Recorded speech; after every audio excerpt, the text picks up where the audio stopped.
El presidente de México se dirige a la escolta de bandera para saludar a nuestro lábaro patrio.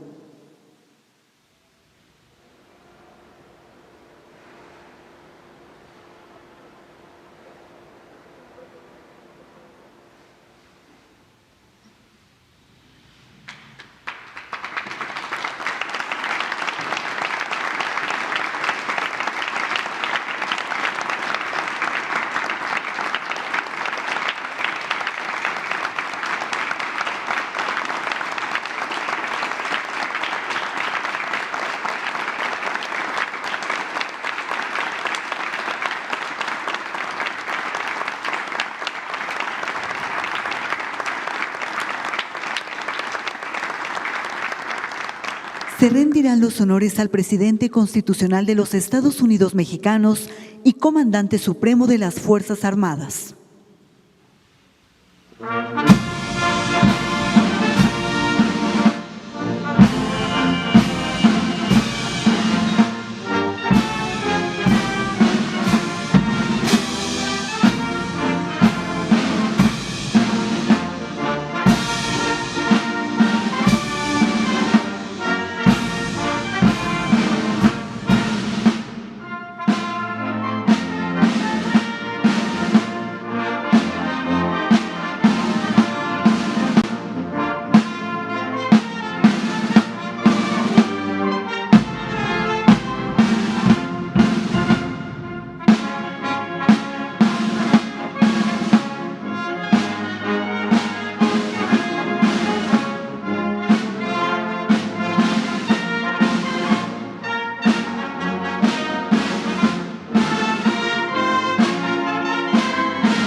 Con motivo del tercer año del triunfo histórico democrático del pueblo de México, damos la más cordial bienvenida al presidente constitucional de los Estados Unidos mexicanos, licenciado Andrés Manuel López Obrador.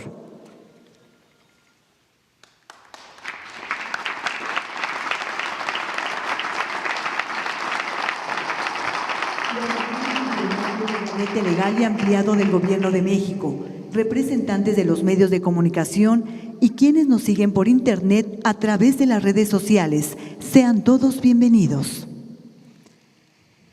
Escuchemos el mensaje que dirige el licenciado Andrés Manuel López Obrador, presidente constitucional de los Estados Unidos mexicanos.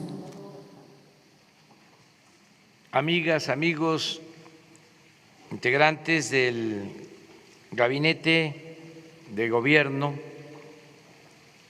representantes de instituciones, mujeres, hombres, servidores públicos. Como es costumbre, cada 3 meses informamos al pueblo de México sobre la situación que guarda el país y la forma en que gobernamos.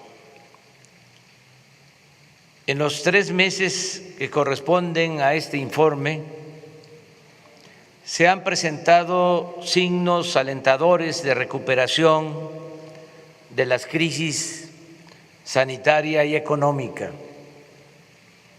De abril a junio se redujo considerablemente el número de contagios y, lo más importante, en este periodo se han registrado menos fallecimientos por COVID. Aunque se trata de un comportamiento mundial, porque ya empieza a sentirse el efecto positivo en la aplicación de nuevos medicamentos, especialmente por la vacuna, no debemos dejar de reconocer el esfuerzo conjunto hecho por el pueblo y el gobierno para ir recuperando poco a poco la normalidad. Que no se olvide la actitud responsable de muchos mexicanos que se han cuidado, ya sea en sus domicilios o quienes tienen la necesidad imperiosa de salir a buscar el sustento diario en la calle. Que no se borre de la memoria la forma en que se cuidó en la familia a los adultos mayores y a quienes padecen de enfermedades crónicas.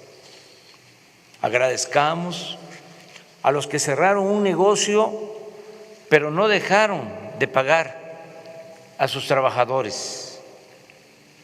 Expresemos nuestra gratitud a los médicos, enfermeras y trabajadores de la salud que arriesgaron sus vidas para salvar a otros. Todos estos gestos de amor y solidaridad verdadera han ayudado a sobrellevar los sacrificios y el sufrimiento.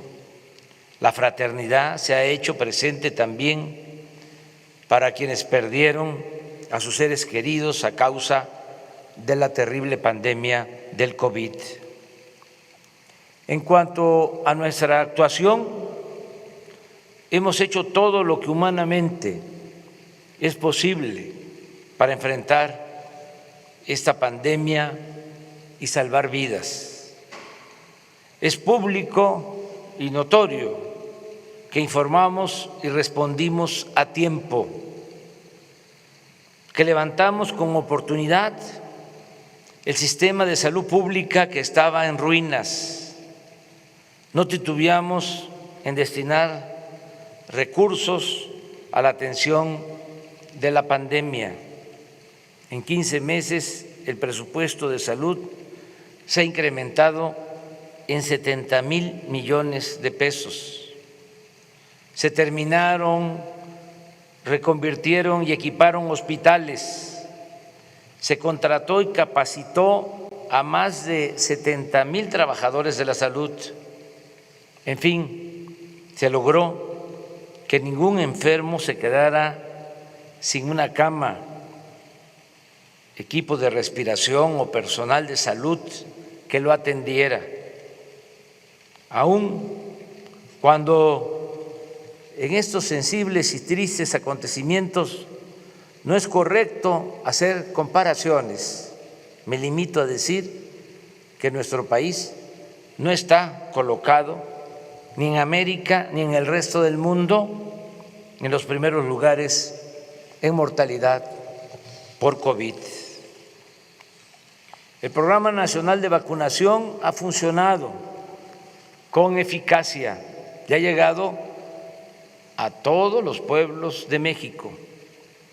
Hasta hoy hemos recibido 57,336,000 dosis de vacunas, Pfizer, Sinovac, Sputnik, AstraZeneca, Johnson & Johnson, CanSino, de farmacéuticas y gobiernos extranjeros que han demostrado con hechos su solidaridad con nuestro país, con México y con su pueblo.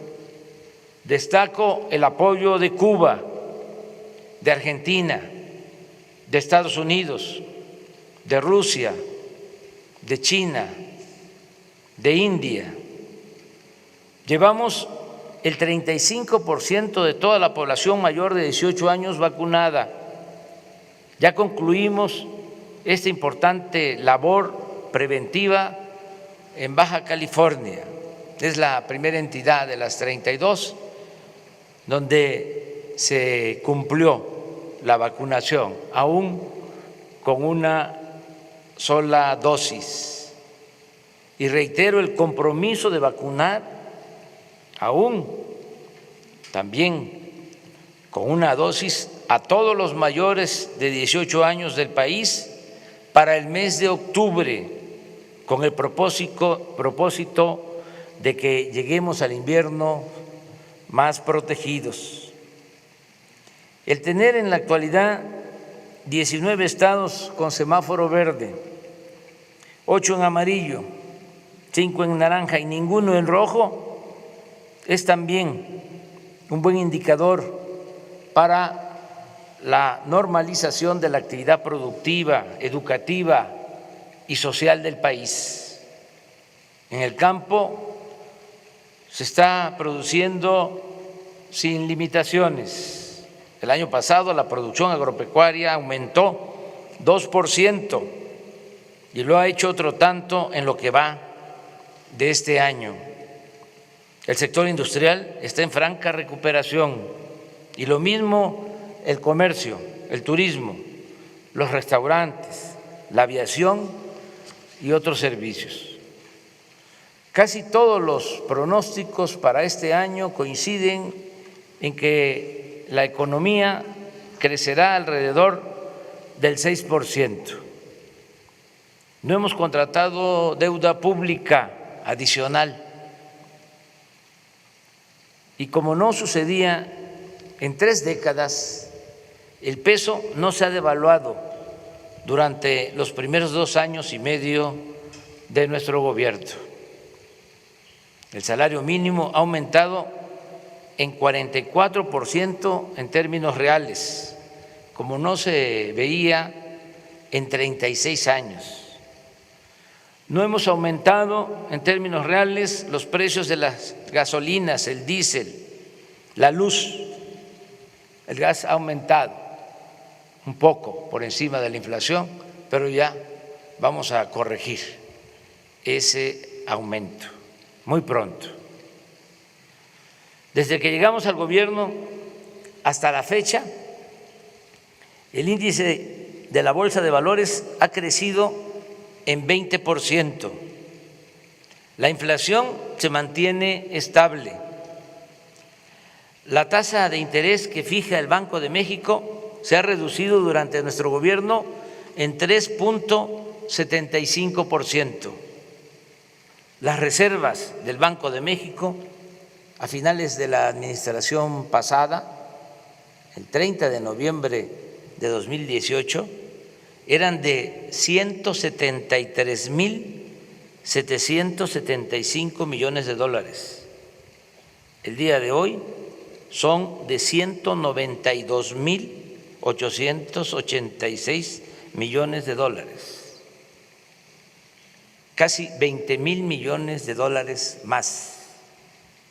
Han aumentado el 11%. También es satisfactorio informar que de los 20.613.000 trabajadores inscritos en el Seguro Social antes de la pandemia, se perdieron 1.395.000, pero ya hemos recuperado 957.248, de modo que solo nos faltan 438.156 para estar como antes de la crisis sanitaria. Esto lo vamos a lograr en los próximos 3 meses. Lo más importante es que la pandemia no desembocó en una crisis de consumo. Gracias a las remesas y a los apoyos de los programas de bienestar que llegan y se aplican de abajo hacia arriba, de los más pobres hacia la cúpula de la pirámide poblacional, se ha podido evitar la falta de alimentos y otros bienes de primera necesidad. Hoy precisamente anuncia el Banco de México que las remesas que llegaron al país en mayo alcanzaron la cifra récord de 4.514 millones de dólares. Gracias, gracias, gracias, muchas gracias, paisanas y paisanos.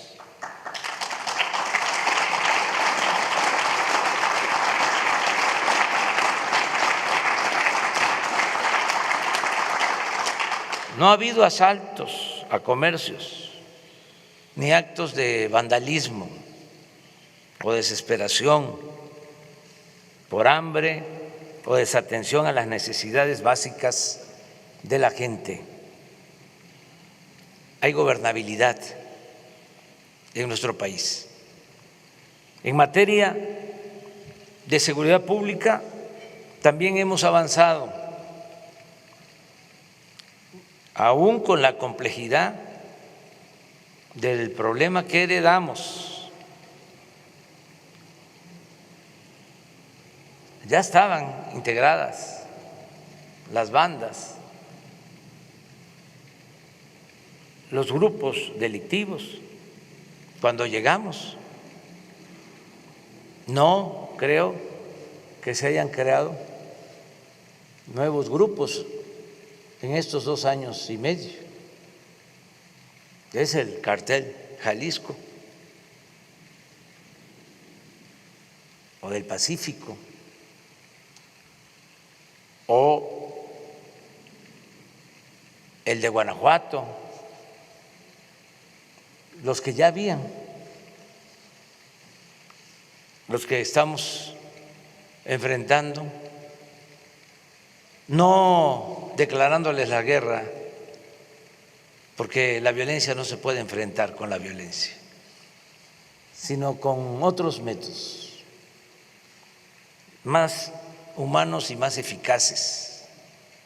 Estamos atendiendo a los jóvenes, estamos atendiendo a los desposeídos, a los pobres, para que no tengan necesidad de tomar el camino de las conductas antisociales, bajo el criterio de que la paz es fruto de la justicia. De todas formas, ha ido bajando la incidencia delictiva. En el tiempo que llevamos en el gobierno, los homicidios han disminuido 2%, el robo de vehículo en 40%, el secuestro en 41%, el robo a casa habitación en 26%, aunque todavía tenemos aumentos del 14% en feminicidio, en 9% en robo de transporte público individual y en 26% en extorsión. Agradezco, como siempre, el apoyo del Gabinete de Seguridad, que todos los días, de lunes a viernes, esto es inédito, nunca en la historia del país un gobierno había destinado tanto tiempo a atender el problema de la inseguridad y de la violencia.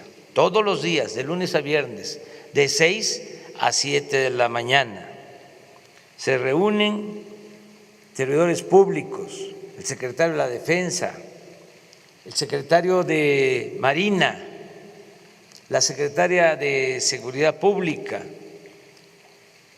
la secretaria de Gobernación, el consejero jurídico. Los lunes se invita a la jefa de gobierno de la Ciudad de México y se reciben los reportes, lo que sucede en todas las regiones del país. Se toman medidas para actuar y conseguir la paz y la tranquilidad. Aquí también aprovecho para agradecer el respaldo de todos los miembros del gabinete y de las instituciones que se han comportado a la altura de las circunstancias.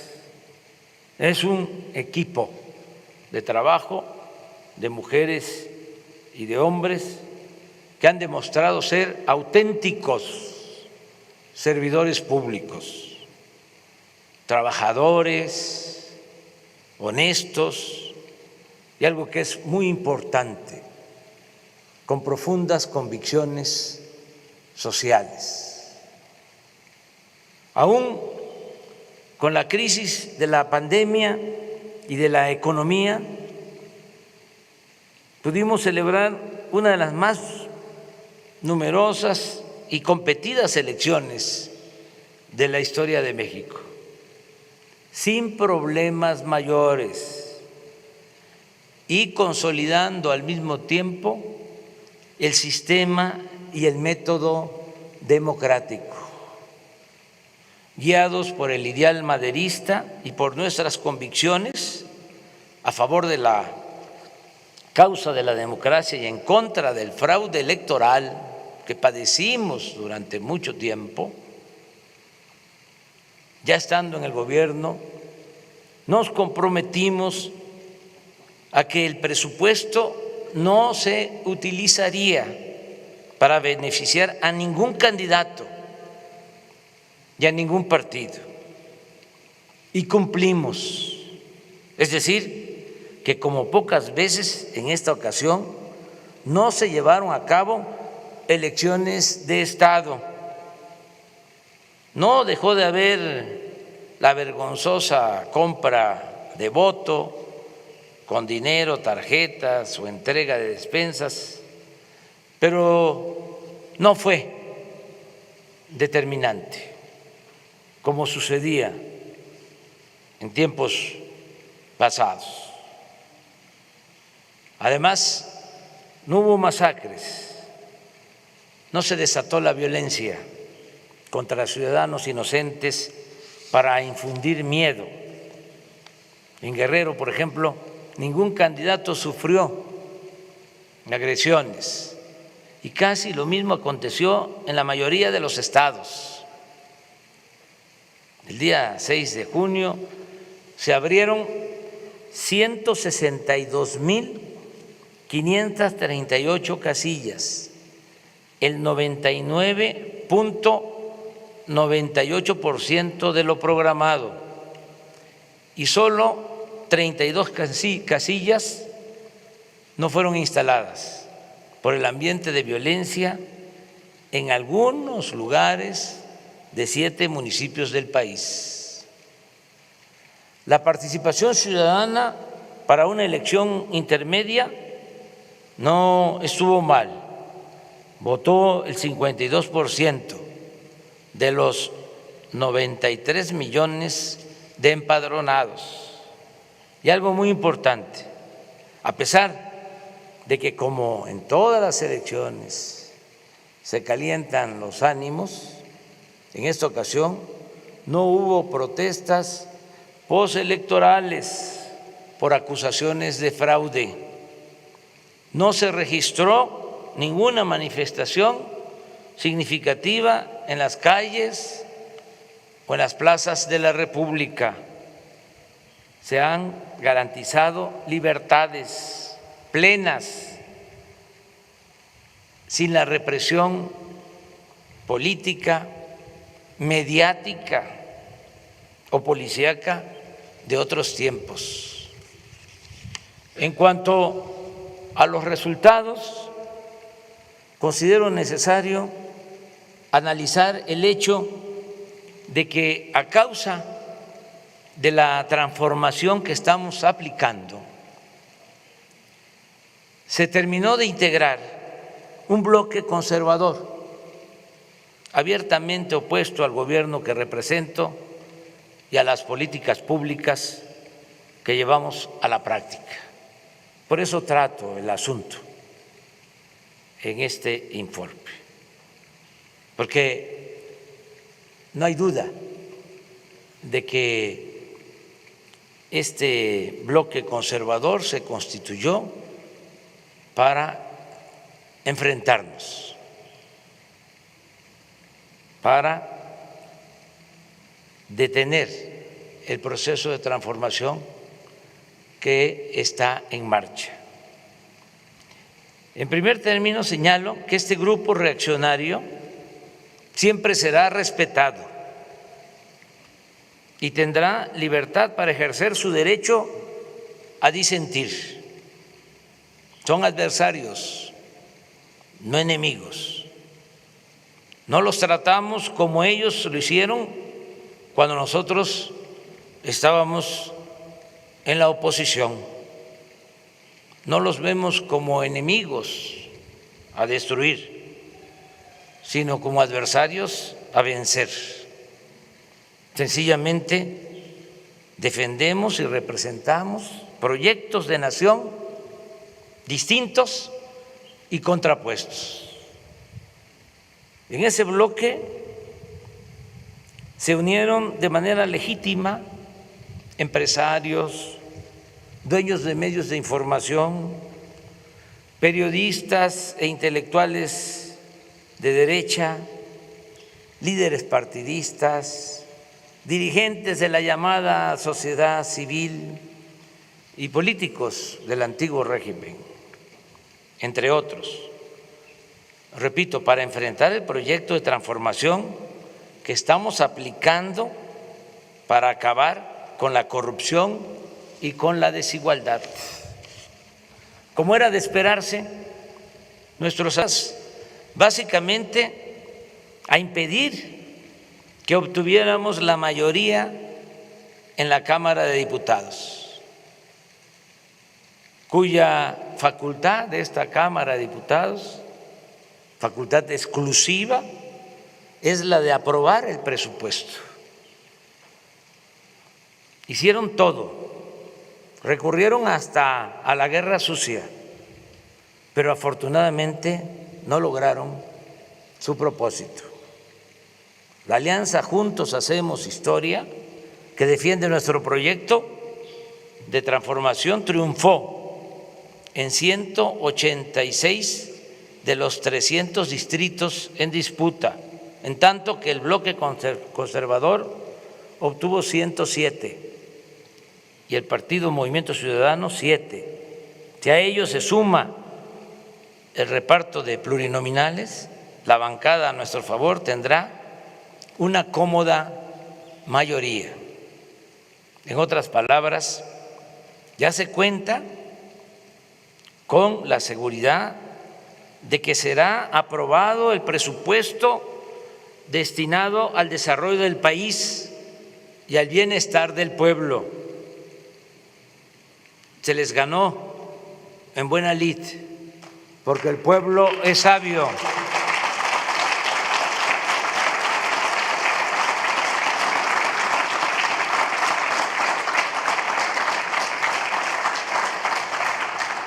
No podrán detener las ayudas destinadas a los pobres, no podrán desaparecer, como lo querían, la pensión a los adultos mayores, a las niñas y niños con discapacidad, las becas para estudiantes de familias pobres, ni la atención médica y los medicamentos gratuitos. Tampoco podrán frenar el programa Sembrando Vida, ni el de jóvenes construyendo el futuro, ni el aeropuerto Felipe Ángeles, ni el Tren Maya, ni el Banco de Bienestar, ni el Internet para todos, ni el proyecto del Istmo de Tehuantepec, ni nada que vaya destinado a los pobres, a los que aborrecen, porque con honrosas excepciones los conservadores son clasistas, racistas e hipócritas. Como bien dijo en una de las pocas veces que trató el tema el presidente Juárez, lo cito textualmente: los ricos y los poderosos ni sienten ni menos procuran remediar las desgracias de los pobres. Podrá suceder que alguna vez los poderosos se convengan en levantar la mano sobre un pueblo pobre, oprimido, pero eso lo harán por sus intereses y conveniencia. Eso será una eventualidad que nunca debe servir de esperanza segura al débil. Hasta ahí la cita. Sin embargo, no poseo ni aspiro a tener el monopolio de la verdad absoluta.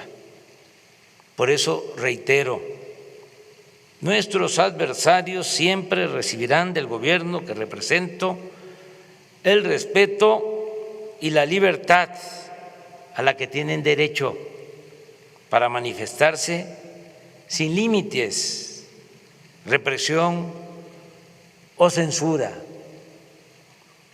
Los tiempos han cambiado. Juárez decía, los reaccionarios también son mexicanos. Esa frase la volvió a utilizar Plutarco Elías Calles. Los reaccionarios también son mexicanos. No me gusta esa frase, con tanto que admiro al presidente Juárez. Son ahora otras circunstancias, por eso no podría decir lo mismo. Claro que son mexicanos y que tienen todos los derechos a participar, porque nosotros aspiramos a establecer en México una auténtica, una verdadera democracia, no una dictadura, no una tiranía. No queremos excluir a nadie. Este país lo tenemos que ir construyendo a pesar de la diversidad, con el respeto a las libertades y con la participación de todas y de todos los mexicanos. Amigas y amigos, hoy cumplimos 3 años del triunfo histórico de nuestro movimiento y aún recuerdo cuando el 1 de diciembre de 2018, en el camino a la Cámara de Diputados para tomar posesión de la presidencia de la República, se nos acercó al automóvil un joven en bicicleta y me gritó: no nos vayas a fallar. Creo, pasado el tiempo, no haber defraudado la esperanza de ese joven ni de quienes votaron por mí hace 3 años. Posiblemente haya quienes imaginaron que sería de otra forma. Los que han llegado a la conclusión, en ejercicio de su libertad y de su criterio, que no comparten mis ideas y que no les gusta mi estilo de gobierno, mi estilo de gobernar. Pero nadie en honor a la verdad podrá decir que no he cumplido con mi compromiso de desterrar la corrupción y destinar mi imaginación, experiencia y trabajo en beneficio del pueblo y de la nación. Los logros están a la vista. A pesar de la pandemia y del sufrimiento que acarreó, la gente no ha perdido la fe en un mejor porvenir. Existen libertades plenas y poco a poco vamos pacificando al país sin violar derechos humanos y sin reprimir al pueblo. Me alegra que así lo entiendan la mayoría de los mexicanos. Hace 3 días se terminó de levantar una encuesta telefónica nacional aplicada por nosotros y comparto con ustedes algunas preguntas y respuestas, y subrayo, aplicada por nosotros, para que no se vaya a malinterpretar. Cuando digo aplicada por nosotros, se debe también pensar que tenemos 3 principios rectores: no mentir, no robar y no traicionar al pueblo. Las preguntas y las respuestas. Con respecto al año pasado, ¿cómo es su situación económica actual? Mejor, 15.3%. Igual, 42.9%. Peor, 40.0%.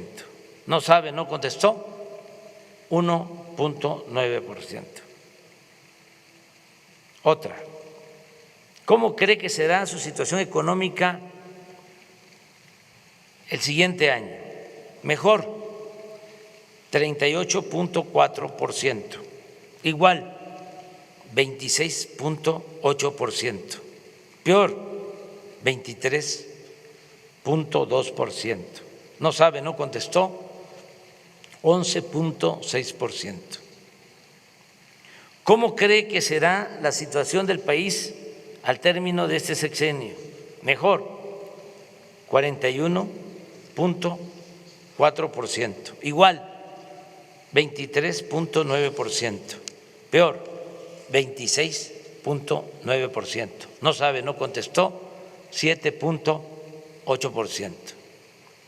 En su opinión, ¿cómo es la corrupción en el país en este sexenio comparado con el anterior? Mayor, 19.7%.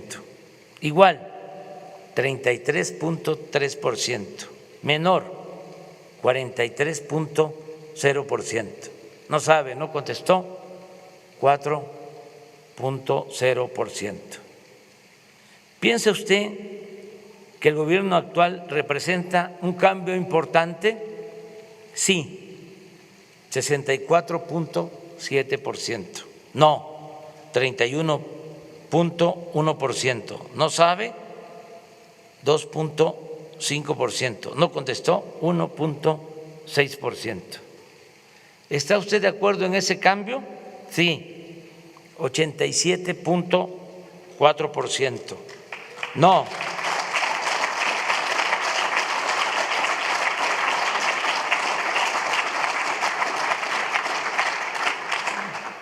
9.6%. No sabe, 1.6%. No contestó, 1.4%. En una escala del 0 al 10, donde 0 significa que lo hace muy mal y 10 muy bien, ¿qué calificación le daría al presidente de la República? 6.7 en promedio. La revocación de mandato propone que si el pueblo no está satisfecho con la forma de gobierno del presidente en turno, se puede votar para que renuncie antes de terminar su sexenio. Si hoy fuera la consulta para valorar el trabajo del presidente, ¿usted votaría porque renuncie o que termine su sexenio? Porque continúe, 72.4%.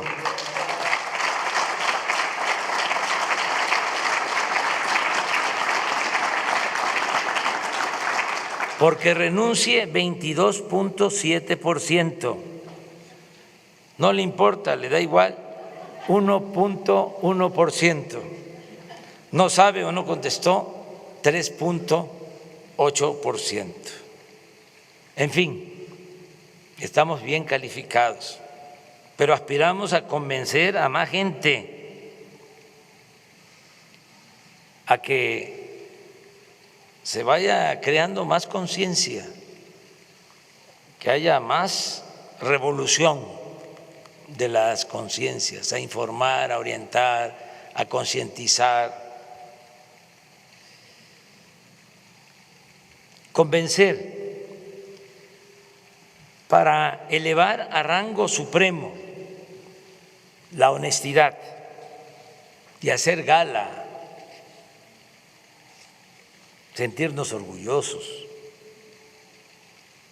de la gran reserva de valores culturales, morales y espirituales que heredamos de nuestros antepasados. Esa es la grandeza de México. La fraternidad, como se afirma en la Guía Ética para la Transformación de México, es hacer propios los problemas de los demás. La fraternidad es el compromiso activo y afectivo, pero respetuoso en la búsqueda de soluciones a problemas de los demás.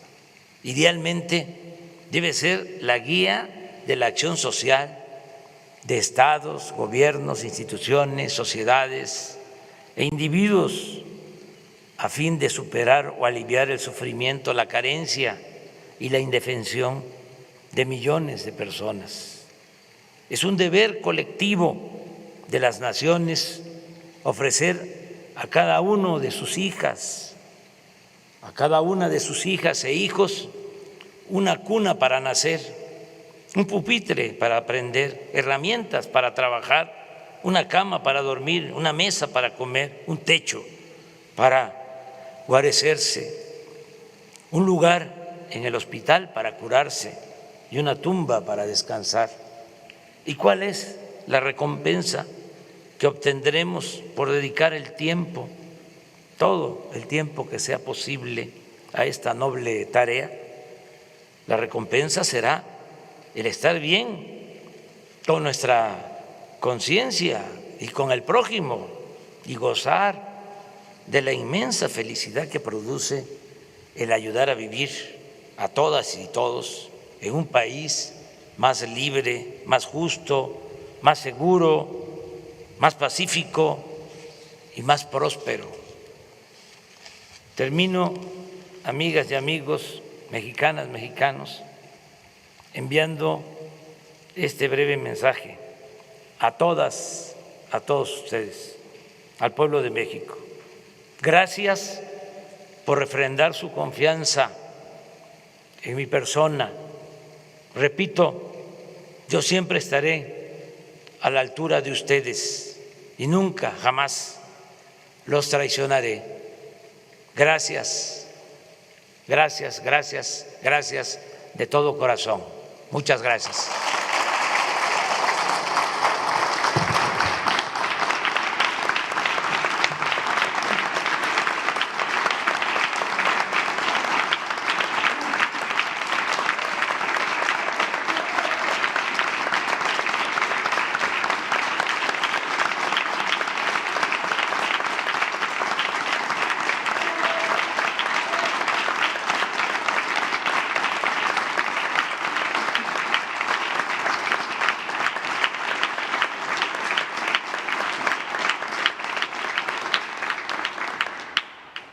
Se rendirán los honores al presidente constitucional de los Estados Unidos mexicanos.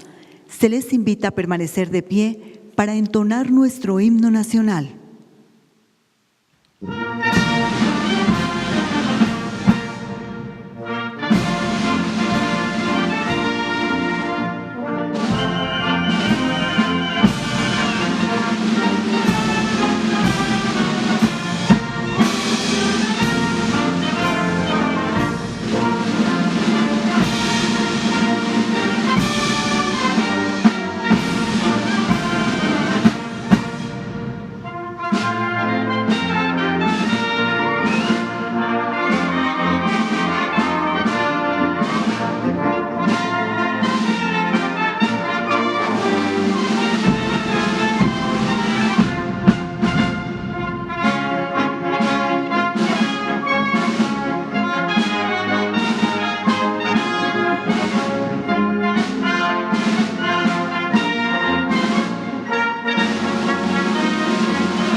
El presidente de la República se dirige a la escolta de bandera para despedirse de nuestro lábaro patrio.